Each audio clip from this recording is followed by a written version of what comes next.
आता पाहूया practice set 1.4 first example. The ratio of corresponding sides of similar triangle is 3:5. Find the ratio of their areas असं म्हटलेलं आहे. मग आपल्याला माहितीच आहे theorem of ratio of areas of similar triangle.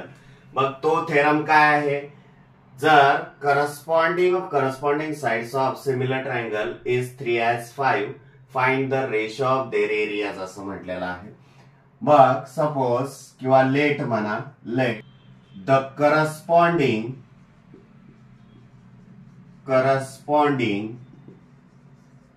sides of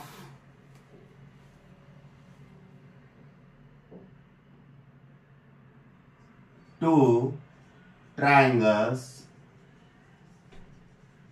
are B1 and B2.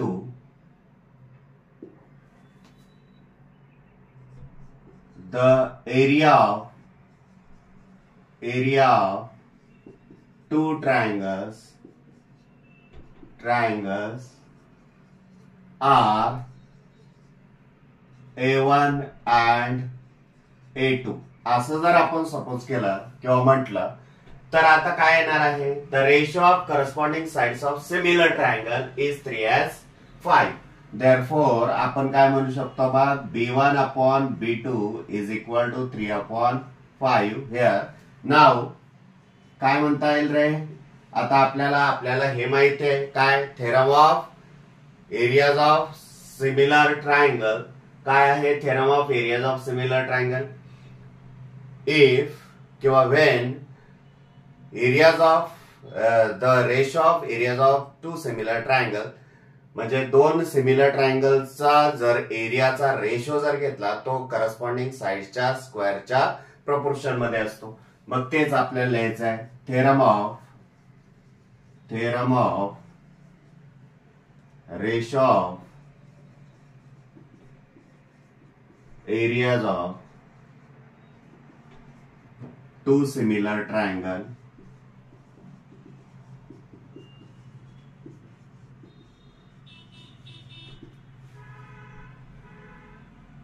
therefore A1 upon A2 is equal to B1 square upon B2 square is equal to, but B1 upon B2 is equal to what? 3/5. Therefore 3/5 square is equal to 3 चा square 9, 5 चा square 25. म्हणजे त्या दोन ट्रायंगलच्या एरियाचा ratio 9:25 येणार आहे. तुम्हाला तेच विचारलंय find the ratio of their areas, म्हणजे त्या दोन ट्रायंगलचा area. Therefore the ratio of areas of these two triangles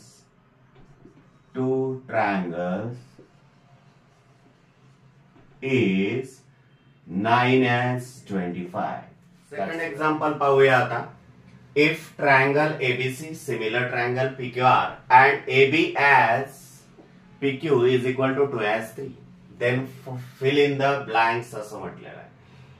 बघ इथे तुम्हाला दोन सिमिलर ट्रायंगल दिलेले आहेत. सिमिलर ट्रायंगल दिलेले आहेत म्हटल्यानंतर तुम्हाला माहितीये theorem of ratio of areas of similar triangle काय असतो? when two triangles are similar then the ratio of those triangles is equals to the ratio of their corresponding square of their corresponding sides. म्हणजे दोन ट्रायंगलचा रेशो जर triangle similar असतील तर दोन ट्रायंगलचा ratio त्यांच्या करस्पॉन्डिंग साइडच्या स्क्वेअरच्या रेशो एवढा असणार आहे. मग आता एबीसी करस्पॉन्डिंग साइड कोणती आहे? एबीसी करस्पॉन्डिंग साइड पीक्यू होईल. म्हणून येथे काय येणार आहे? PQ square is equal to AB is equal to 2. AB upon PQ is equal to 2/3. Therefore 2 square upon 3 square. 2 square is equal to 4 and 3 square is equal to 9. अशा पद्धतीने आपल्याला इथे या ऍक्टिव्हिटी कंप्लीट कराव्या लागतील. थर्ड ऍक्टिव्हिटी काय आहे? In triangle ABC similar triangle PQR आपल्याला काय दिलेलं आहे? Area of triangle ABC is equal to 80 and area of triangle is equal to 125. Then fill in the blanks असं म्हटलेलं आहे. मग दोन ट्रायंगल सिमिलर आहेत. सिमिलर ट्रायंगलच्या करस्पॉन्डिंग बघा, सिमिलर ट्रायंगलच्या एरियाचा रेशो हा त्यांच्या करस्पॉन्डिंग साइडच्या स्क्वेअरच्या रेशो एवढा असतो, हे आपल्याला माहितीच आहे. मग कोणते दोन ट्रायंगल आहेत? Triangle area of triangle ABC upon area of triangle P Q R. इथे आपण काय घेणार आहोत? P Q R. बघ 80 अपॉन 125 त्यांच्या एरियाचा रेशो इथे दिलेला आहे, ऑलरेडी दिलेला आहे.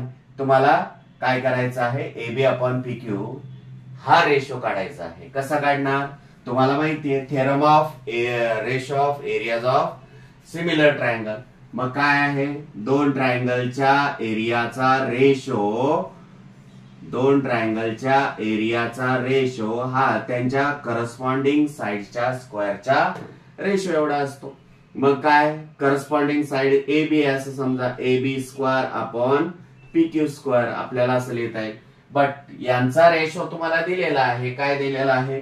80 अपॉन 125. हे कामकाज तुम्ही रफ पेजवर करायचं आहे, जेणेकरून आपल्याला इथे डायरेक्ट या ऍक्टिव्हिटी मध्ये ज्या ब्लँक स्पेस आहेत तिथे डायरेक्ट किंमत टाकता येईल या पद्धतीने. मग इथे रिड्यूस फॉर्म मध्ये कन्वर्ट करा. 5 2 जा 10, 5 5 जा 25, 5 1 जा 5, 5 6 जा 30. बरोबर ना? हा बरोबर. ओके. म्हणजे therefore A B square upon P Q square, किंवा स्क्वेअर प्रत्येकाला इंडिव्हिज्युअल देण्यापेक्षा कॉमन जरी दिला तरी चालेल, bracket square is equal to काय येणार आहे? 16 upon 25. Taking square root on both side. Square root जर घेतला तर काय येणार आहे? Square root will be cancel here. Therefore A B upon P Q is equal to square root of 16 4 and square root of 25 5. Therefore AB upon PQ is equal to 4 upon 5. Fourth example पाहूया. Triangle element similar triangle PQR 9 into area of triangle PQR is equal to 16 into area of triangle element. If QR is equal to 20 then find MN असं म्हटलेलं आहे. But given काय आहे ते प्रथम right करून घेऊया. Given 9 into area of triangle PQR is equal to 16 into area of triangle LMN. हे दिलेलं आहे आपल्याला. बघ आता दोन ट्रायंगल्स काय आहेत? सिमिलर आहेत. बघ तुम्हाला माहिती आहे सिमिलर जर ट्रायंगल असतील तर theorem of ratio of areas of similar triangle काय सांगतो? जर दोन ट्रायंगल सिमिलर जर असतील तर त्या दोन ट्रायंगलच्या एरियाचा रेशो हा कशाशी इक्वल असेल? त्यांच्या करस्पॉन्डिंग साइडच्या स्क्वेअरच्या रेशो एवढा असेल. लक्षात घ्या. मग तोच थेरम आपल्याला यूज करायचा आहे. एलिमेंट काय करा? हा न्यूमरेटरला ठेवा. पीक्यूआर पलीकडे घेऊन जा आणि 16 अलीकडे आणा. देअरफॉर काय होणार आहे? 9 upon 16 is equal to area of triangle LMN upon area of triangle PQR. Therefore, that is area of triangle LMN upon area of triangle PQR असं म्हणता येईल आपल्याला is equal to 9 upon 16. Now, by theorem of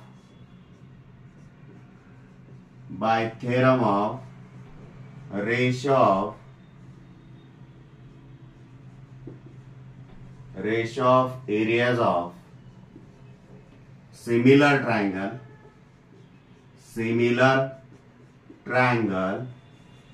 काय सांगतोय की दोन triangle similar जर असतील तर सिमिलर ट्रायंगलच्या एरियाचा रेशो हा कोणाशी इक्वल असेल?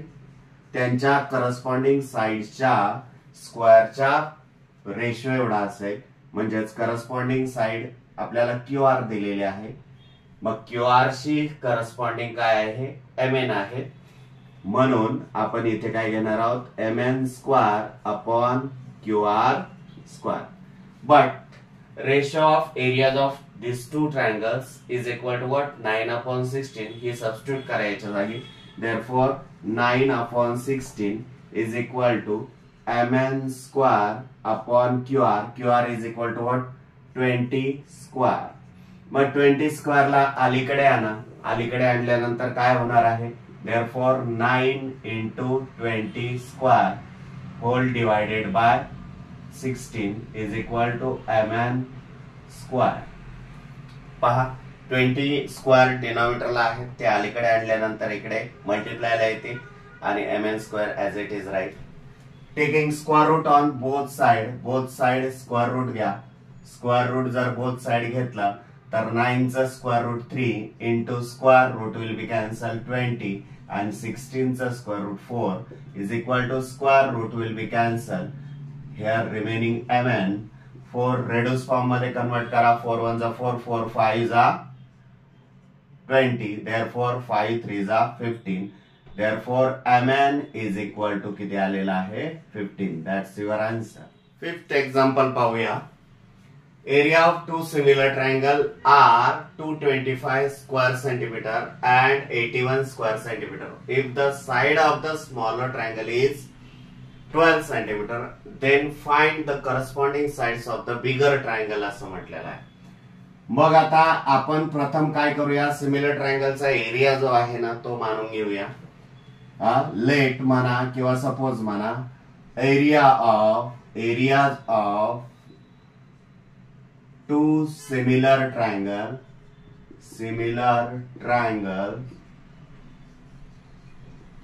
are काय आहे? A1 is equal to 225 square centimeter and A2 is equal to 81 square centimeter. म्हणजे दोन ट्रायंगलचा जो एरिया आहे, सिमिलर जे ट्रायंगल आहेत त्यांचा एरिया दिलेला आहे. First triangle A1 is equal to 225 square centimeter and second triangle A2 is equal to 81 square centimeter. And their corresponding sides म्हणूया आता. sides are पहिली साइड B1 and पहिल्या ट्रायंगलची साइड किंवा बेस एक साइड आपण B1 म्हणूया आणि दुसरी साइड B2 म्हणूया. दुसऱ्या ट्रायंगलची करस्पॉन्डिंग साइड ही B2 म्हणूया. मग आपल्याला इथं काय दिलेलं आहे की if side of the smaller triangle is 12 centimetre. Smaller ट्रायंगलची साइड दिलेली आहे. इथे स्मॉलर आणि बिगर कोण नेमकी कसं ओळखायचं? बघा, एरिया ज्याचा जास्त मोठा ऑलरेडी त्याची काय असणार आहे? तो स्मॉलर ट्रायंगल, तो बिगर ट्रायंगल असणार आहे. आणि ज्या ट्रायंगलचा एरिया कमी छोटा तो ट्रायंगल काय असणार आहे? स्मॉलर असणार आहे. मग आपण स्मॉलर ट्रायंगलची आपल्याला काय 12 सेंटीमीटर ही साइड दिलेली आहे. स्मॉलर ट्रायंगलची साइड B2 ने आपण दर्शवलेली आहे. Therefore here B2 is equal to 12 centimetre. Now by theorem of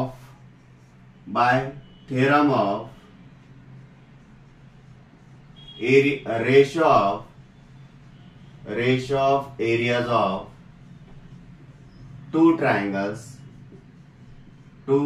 similar triangles किंवा areas of similar triangle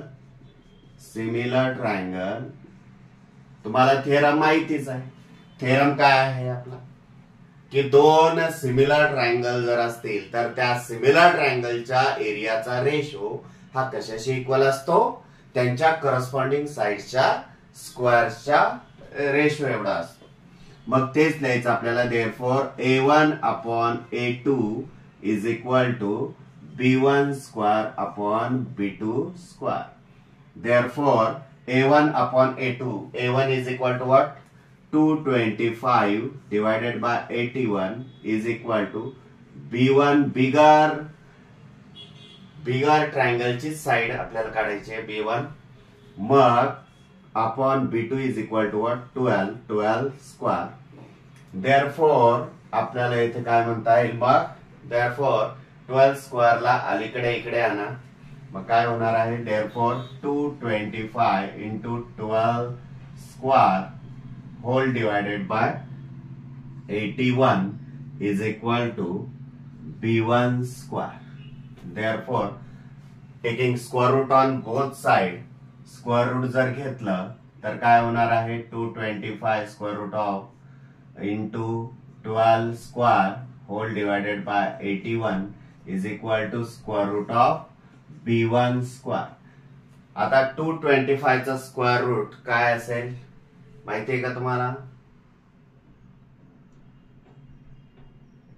15 चा स्क्वेअर हा काय आहे, 15 चा स्क्वेअर काय आहे, 225 आहे, म्हणून 225 चा square root 15. Therefore 15 into square root will be cancel 12 whole divided by 81 चा स्क्वेअर रूट कशाचा स्क्वेअर आहे हा, 9 चा, म्हणून 81 चा स्क्वेअर रूट 9 येईल is equal to square root will be cancel b1 is equal to एवढा आलं.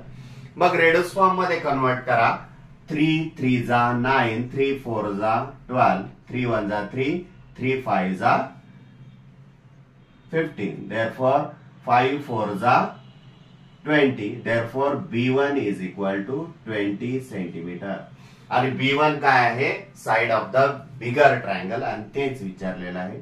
Therefore side of bigger triangle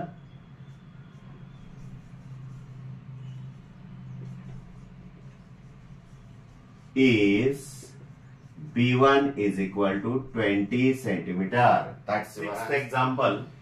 Triangle ABC and triangle DEF are equilateral triangle if area of triangle ABC as area of triangle DEF is equal to 1/2 and AB is equal to 4. Find DE विचारलेला आहे. बघ DE कसं काढणार, तुम्हाला given data मध्ये लक्षात घ्या, दोन्हीही ट्रायंगल काय दाखवलेले आहेत, इक्विलॅटरल ट्रायंगल दाखवलेला आहे. Triangle ABC and triangle DEF are equilateral triangle. Equilateral triangle. आणि तुम्हाला माहितीये इक्विलॅटरल ट्रायंगल जर असतील, कोणताही ट्रायंगल इक्विलॅटरल ट्रायंगल असेल तर ईच अँगल हा 60 डिग्रीचा असतो.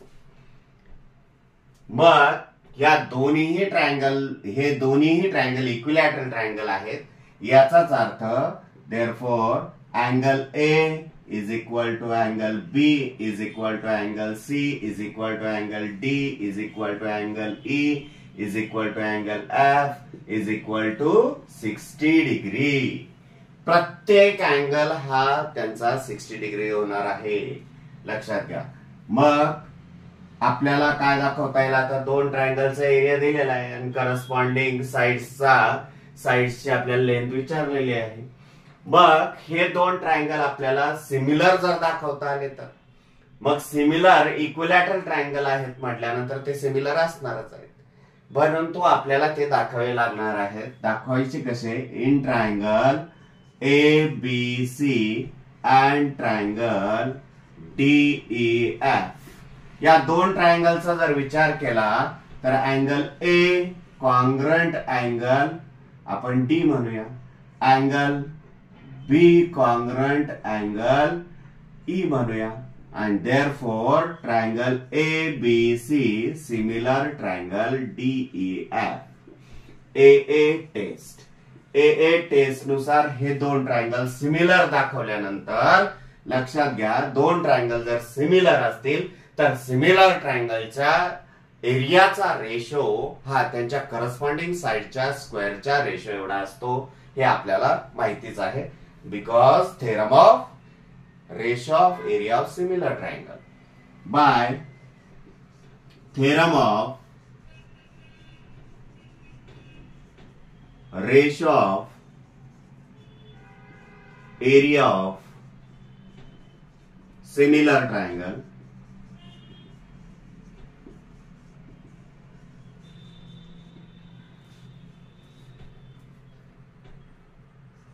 area of triangle ABC upon area of triangle DEF is equal. बघा, दोन ट्रायंगलच्या एरियाचा रेशो कशाशी इक्वल असेल? त्यांच्या करस्पॉन्डिंग साइडच्या स्क्वेअरच्या रेशो एवढा. मग करस्पॉन्डिंग साइड AB आणि D दिलेली आहे. मग ABC करस्पॉन्डिंग D आहे, म्हणून काय म्हणता येईल? या दोन ट्रायंगलच्या एरियाचा ratio AB square upon DE square. परंतु या दोन ट्रायंगलच्या एरियाचा रेशो आपल्याला दिलेला आहे. काय आहे एरियाचा ratio? 1:2. That is, substitute this value, therefore 1/2 is equal to AB दिलेला आहे 4 square upon DE square. D square ला अलीकडे आणा, या दोघांनाही पलीकडे घेऊन जा. काय होणार आहे? therefore DE square is equal to 4 square into 2/1 असं येणार आहे. Taking square root on both side. Square root जर 1 डिनॉमिनेटरला नाही लिहिला तरी चालेल, लक्षात घ्या. स्क्वेअर रूट जर घेतला तर square root of DE square is equal to square root of 4 square into 2. therefore square root will be cancelled. DE is equal to 4 square. Square आणि रूट कॅन्सल होणार आहे. 4 बाहेर येईल into 2 चा स्क्वेअर रूट निघत नाही, म्हणून ते स्क्वेअर रूट मध्येच राहील. म्हणजेच that is therefore value of D is equal to 4√2. Seventh example काय आहे पहा. In figure segment PQ parallel segment D. PQ parallel segment D and area of this triangle PQF.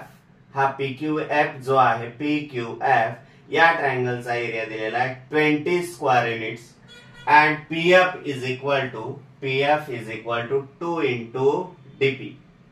म्हणजे PF हा DP जो आहे त्याच्या दुप्पट आहे. Then find area of triangle DPQE. या क्वाड्रिलॅटरलचा find the area of quadrilateral DPQE. या क्वाड्रिलॅटरलचा एरिया काढायचा आहे. कोणामार्फत? या ऍक्टिव्हिटी मार्फत. बघा ऍक्टिव्हिटी काय आहे. एरिया ऑफ ट्रायंगल PQF दिलेले आपल्याला 20 square unit and PF is equal to 2DP हे एवढं दिलेलं आहे. मग DP इज इक्वल टू आपण x जर इथे दिलेलं आहे ऑलरेडी बघा, तेच आपल्याला काउंटिंग करायचं आहे. Assume DP is equal to x. मग PF इज इक्वल टू काय होईल? DP च्या जागी x जर टाकलं तर PF is equal to 2x ते इथे लिहिलेलं आहे. DF is equal to DP plus PF होणार आहे, कारण बिटवीननेस ऑफ DPF. लक्षात घ्या, DF is equal to DP plus PF. मग DP काय आहे? इथे गिवन मध्ये आहे x आणि PF काय आहे? 2x. यांची जर सम केली तर ती काय येणार आहे? 3x येणार आहे. x plus 2x is equal to 3x. In triangle FD and triangle FPO, FDE and triangle FPQ. या दोन ट्रायंगलचा जर विचार केला तर इथे सिमिलर दाखवलेले AA टेस्ट नुसार मग करस्पॉन्डिंग अँगल कोणता येणार आहे? Angle FDE. फर्स्ट ट्रायंगलचा अँगल FDE याच्याशी करस्पॉन्डिंग अँगल बघा FPQ. बघा दोन line PQ parallel DE and transversal DF जर म्हटलं आपण तर तयार होणारे हे अँगल जे आहेत हे करस्पॉन्डिंग अँगल असणार आहेत. therefore angle FDE congruent angle FPQ. आणि दुसरी जोडी FED शी या अँगलशी कॉन्ग्रंट कोणता होणार आहे? हा अँगल होणार आहे, कारण PQ parallel D and transversal EF जर म्हटलं तर करस्पॉन्डिंग अँगलची पेअर ही कॉन्ग्रंट असेल. Angle FED congruent angle FQP. त्यानंतर therefore काय होणार आहेत? फर्स्ट ट्रायंगलचे दोन अँगल हे सेकंड ट्रायंगलच्या करस्पॉन्डिंग अँगलशी जेव्हा कॉन्ग्रंट असतील तेव्हा ते दोन ट्रायंगल सिमिलर होतील. कोणत्या टेस्ट नुसार? AA टेस्ट नुसार. अँगल टेस्ट नुसार. मग तेच दाखवलेलं आहे. Triangle F D similar triangle F P Q is equal to what A by A test. आणि सिमिलर जर ट्रायंगल असतील तर तुम्हाला माहितीच आहे सिमिलर ट्रायंगलच्या करस्पॉन्डिंग सिमिलर ट्रायंगलचा रेशो जर सिमिलर ट्रायंगलच्या एरियाचा जर रेशो घेतला तर काय होणार आहे त्यांच्या करस्पॉन्डिंग साइडच्या स्क्वेअरच्या रेशो एवढा येणार आहे. मग काय आहे बघा area of triangle F D upon area of triangle F P Q. F D E and F P Q 3x square म्हटलेलं आहे. 3x कोणाचा आलाय रे बघा डीएफ चा आलाय म्हणून इथे काय होणार आहे डीएफ स्क्वेअर. मग डीएफ आहे ना मग इकडे काय येईल पीएफ येईल पीएफ स्क्वेअर. 2x कोण आहे 2x पीएफ आहे म्हणून ते पण लिहिता येईल आपल्याला. बघा या दोन ट्रायंगलच्या एरियाचा रेशो हा 9/4 आलेला आहे. बघा 3 चा स्क्वेअर 9 x चा स्क्वेअर x स्क्वेअर आणि 2 चा स्क्वेअर 4 आणि x स्क्वेअर. मग x square will be cancel remaining 9/4. बघ काय नंतर नेक्स्ट स्टेपला काय केलेलं आहे त्यांनी area of triangle F P Q पलीकडे मल्टिप्लायला घेतलेलं आहे याला. बघा इथे मग area of triangle F D is equal to 9/4 into area of triangle F P Q. आणि area of triangle F P Q आपल्याला बघा इथे area of triangle F P Q म्हणजे या ट्रायंगलचा एरिया दिलेला आहे 20. मग 20 दिलेला आहे तर 20 त्याच्या जागी लिहून घेतला आपण. Area of triangle F P Q F P Q नावाचा किंवा पी क्यू एफ वाचा पी क्यू एफ तोच ट्रायंगल होणार आहे आणि त्याचा एरिया दिलेला आहे 20 म्हणून आपण इथे 20 लिहिलेलं आहे. रेड्यूस फॉर्म मध्ये कन्वर्ट करा. 4 1 जा 4 4 5 जा 20 9 5 जा 45. मग 45 स्क्वेअर युनिट आपल्याला इथे असं म्हणता येईल. Area of triangle F D is equal to 45 square unit. नाव आता काय आला आपल्याला पूर्ण मोठ्या ट्रायंगलचा एरिया पण आला या छोट्या ट्रायंगलचा एरिया पण आला. मग मोठ्या ट्रायंगलच्या एरियामधून छोट्या ट्रायंगलचा एरिया जर सबट्रॅक्ट केला तर आपल्याला या क्वाड्रिलॅटरलचा एरिया मिळणार आहे. तेच इथे केलेलं आहे बघा. Area of quadrilateral DP QE is equal to area of triangle F D minus area of triangle F P. Area of triangle F D आपला आलेला आहे 45 square unit and area of triangle F P O किती आहे F P Q किती आलेला आहे 20. हा 20 minus होईल देअरफॉर किती होईल मग 25 square unit. Therefore area of quadrilateral DPQE is equal to 25 square unit. That's your answer.